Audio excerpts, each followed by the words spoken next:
Good morning. So your question's answered. We've got one question from Shayla this week, and I love that Shayla's asked this question because it shows that she's facing into some of this stuff and actually practicing some of the techniques that I've been talking about in the modules over the last 16 weeks. So Shayla's question: how to get your head around eating to your appetite and not feeling like it's restricting as you are eating less. So what a great question. And it's quite normal when you are making changes, you're going from a place that's very familiar. So for most of you, this restriction and then overeating, this dieting or not dieting, is really familiar for you guys. We've become really good at the gaining weight and really good at the losing it by following restrictive diet plans. And I will say over and over again, dieting makes us feel safe. So if you think, I talk about the river of integration, it's how our brains work. So if you imagine there's a river and on one side of the river is rigidity and on the other side of the river is chaos. And we tend to live our lives, especially around food, and it isn't just about food, either in the rigid camp, which refers to dieting and restrictive eating, because it makes us feel safe. We as humans like to feel safe, and when we're in the restrictive camp, when somebody gives us the rules to follow, we feel safe. But of course, it doesn't work for us. And so that safety and that rigidity also means that we have really harsh, rigid rules that are really hard to follow and to stick to. So of course, what happens when we don't stick to them is we go over to the other side. We go into the chaos. Even if we've sort of lapsed and we've had something small like a bar of chocolate, our mind takes us to that place of chaos and we feel like we're adrift and that we're out of control. This is language I hear all of the time, and we're constantly trying to claw our way back to rigidity because we think that it feels safer, better, but actually that is like the pendulum. We just keep repeating those patterns of behaviour.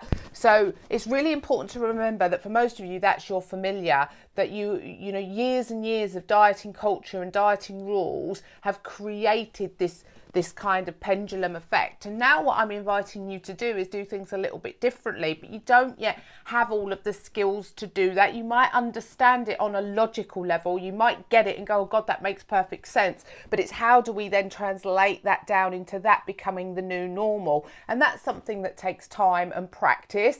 And for any of you that have got those perfectionist tendencies, you're going to struggle a little bit with that. It's going to feel really frustrating because when we're kind of floundering a little bit, when we're not sure if we're doing it right or if we're kind of doing it and then we slip up, we're very hard on ourselves. So that's why bravery and curiosity is really, really important. And the reason I love the question that you've asked there, Shayla, is it shows that you're actually starting to just play about with this a little bit. And it is hard. It's hard to undo all those years of conditioning where we've been taught to eat by what the clock says, or we've ignored certain biological cues, or we've listened to other biological cues. So we've got a really distorted connection to our true physical hunger. So the fact that you're actually asking this question and also mindful of are you really eating to hunger, or is this the part of you that self-sabotages at play? So the way forward with this is around practicing, okay? But when we start to look at restriction, so your question was, how do you get your head around eating to appetite without feeling like you're restricting? Now, there's two kinds of ways in which we restrict. The first one is the obvious, where we cut out certain food groups. We tell ourselves we can't have chocolate. We tell ourselves that we can't have, it's normally high fat, high sugar, high carbohydrate foods, that I don't need to go into that. So restriction, we actually restrict the certain food groups that we're eating, but there is also restriction around how much we eat. So if it's important that we kind of look at it from those two places, because eating is not just about nutrition, it's about pleasure as well. So I would say, Shayla, if you're finishing eating and you feel like you've restricted, you probably still are. So that's the first thing I'd invite you to look at, our permission to eat. So the things to really keep practicing is eating 3 good meals a day. That's not necessarily to hunger, but sometimes we have to have routines and patterns. So having a good breakfast, having a good lunch, and having a good dinner. but not just in terms of nutrition, the things that you really enjoy eating, okay? And maybe just have a little bit less on your plate, okay? So this is the first step. So we start by just stretching you a little bit. So look at your current eating patterns. Are you somebody who is sitting and having breakfast, sitting and having dinner, lunch, sitting and having dinner? And sitting there is so important. You know, I know we've talked about the chaos around the table at dinner times because you've got the kids and stuff. And I know we talked about maybe making that like a snack that you have and then possibly eating a bit later. Because one of the things, if you're sitting down to eat and you're stressed, there is not going to be a lot of pleasure going on with that meal. And if we don't recognise food as pleasure, we might eat it, but later on we're going to be looking for something else. So this is why eating for pleasure is really important. But you've got to be patient with yourself, Shayla. I love your weekly update this week where you said you're starting to recognise that difference between emotional hunger and physical hunger. The two are very, very different. You know, you might experience some of the same physical, biological cues, but actually with physical hunger, it's slower, okay? And you can normally kind of start to think about what you want to eat, so it's slower and it's more in your body than in your head, whereas emotional hunger, it's almost quick and you have to eat something really quickly. And also the food choices are often quite different, so there are subtle nuances, subtle differences where you can start to identify whether it is physical hunger or whether it's emotional hunger. Another thing I do a lot is like constantly checking in. Every time I eat or I feel like I want to eat, I check in with myself. I say, oh, am I really hungry? You know, what is it I really need? And again, this is a practice. You know, a lot of the techniques that I teach are really quite simple. What's not simple is the doing them and the reminding ourselves to do it. You know, if you could create a pause before everything you eat and just kind of look at that food for a moment and think about why you're eating it. It's not about not eating it. So it's not about looking at it and then going, oh, I'm wrong for eating it. It's about just kind of creating a little bit of a moment, a bit of consideration, a bit of time. So between eating and reacting, we're just kind of creating, because so much of our eating is unconscious, where it's in our mouth before we even eat it. And if we can slow that period down between preparing something or picking something up to eat it and just go pause and go, oh, okay, why am I eating you? It just gives us a moment to actually interrupt that automatic pattern. So it's a sequence of things here, Shayla. Practice will really get you there. I would intimate that if you feel like you're restricting, you probably are. Either you are avoiding certain foods or you're not feeding yourself enough, you're not putting enough on your plate. So by the time you leave the table, you know, you should feel satisfied, and that's not just physically full, that is like the emotionally full, that you've enjoyed what you've had. But again, this takes time. You know, those biological cues of hunger and fullness have been suppressed for a long time. So it is in the slowing down and just kind of, if you imagine each stages of eating, the pre-eating, get into a habit of just stopping and pausing and asking yourself a few questions. It's really important that it's not from a place of not having it, because we're trying to move away from the denial of having foods. So we kind of need to build trust in ourselves that just by stopping in that moment and saying, okay, why am I eating you? It's not always about not having it. Sometimes you might not have it because in that moment you're able to go, well, actually, I'm not hungry, and put it back. And the more you practice that one, the more that will then become a recognized pattern for you. So stop before you eat. During eating, really slow down. You know, take the time to actually, if you're eating with a knife and fork, put your knife and fork down, or to take a mouthful, then put the food down. Again, slowing this process down enables you to recognize hunger, recognize fullness. Just in that slowing down, I'm a really fast eater and I have to really practice slowing down. And I know when I'm eating more slowly, I eat a lot less. So, you know, it's a fairly simple process, but it takes practice. So before you eat, during eating, really slow down, be mindful, check in with your body, what's going on.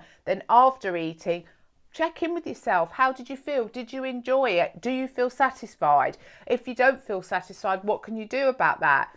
You know, these are really simple practices, but it's different for everybody. So it's hard to be too prescriptive. I love that you're already starting to recognise emotional hunger and physical hunger. One of we've been doing work on emotions, so really important that you get involved in those modules. But emotional hunger is is driven by what's going on around us. So emotions, the people that trigger us, experiences, but a big part of emotional hunger is as a result of us restricting the stories that we've got going on in relation to giving ourselves permission to eat, eating certain food groups. So, you know, that whole kind of upset that we feel if we're telling ourselves we can't have things. You know, it's interesting, on the Zoom last night, we were talking about permission to eat, and Amy shared an experience with Easter eggs over Easter. And I said to her, you know, do you give yourself permission to eat? You know, and that means, you know, if chocolate is something that you go to, and often you go to it and then you eat big amounts of it, the chances are you're still in that restricted place. Give yourself permission to have that chocolate every day, but sit down and do it in a way that it's not just about the food, it's about the experience, the environment that you're in. You know, you'll be surprised how when you start to know that you can control yourself around these certain food groups, they all of a sudden stop becoming the forbidden fruit that you kind of tell yourself you can't have, and then when you do have it, you're like a child in a sweet shop, and so you're getting as much in as you possibly can. But there's lots to this. You know, you are learning a new way of eating, and it's going to take time, but it will all of a sudden it will click. You know, in a lovely example, Caroline was on the call last night, and that's what she was sharing. You know, at the start of her journey, she kind of went through that cream eggs gate where she kind of gave herself permission to eat cream eggs, and she ate multiples of them, and then over time she's actually kind of worked through that, and she's now much more attuned to when she's hungry, when she's not hungry. She eats more on some days, less on other days, without judging it and just kind of going with it. And it's about creating what we need to do before we even think about like the weight. If that happens further down the line, it's freeing our minds from all this constant good and bad foods, this constant feeling guilty, this constant like questioning in the negative. You know, it is about being curious, but curiosity comes from why did I do that, without judgment, without guilt and shame. So I love that you've asked that question, Shayla, because it shows that you're really starting to work on this stuff, and it is frustrating, but in my experience, understand the elements. The simple elements are: eat what you eat for pleasure. Okay, so eat for pleasure.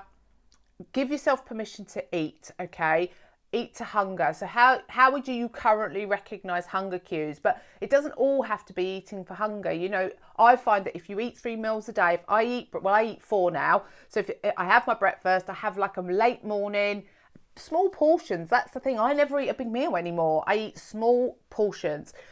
So I had a couple of crumpets with Bovril on for breakfast. I'm out for lunch today, so I'll probably eat 3 times today, if at all. When I get in later, I'll probably just have something quite small. But on a general day, I will have porridge or egg on toast or 2 crumpets. I'll then have a small portion of probably something I had for tea last night. I then eat again about 3 o'clock, and then I have my tea about 6, 7. Small amounts throughout the day. And I find when I do that, I don't then fancy or have cravings for anything else. Sometimes in the evening I'll have a yogurt.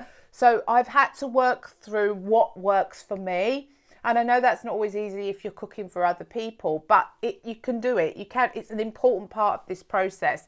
So eating to hunger is one thing, recognising those hunger cues, recognising those fullness cues, but actually what might actually serve you is just to be eating every 3 or 4 hours, so you don't experience these really high peaks in hunger, which then lead us to grabbing something quickly. So hopefully that's been helpful, Shayla. I love that you're starting to recognise the difference between physical hunger and emotional hunger. That is so important, and I love that you're starting to get into this process, which is brilliant. So well done. Have a great weekend, guys. I think we're in for some nice weather again.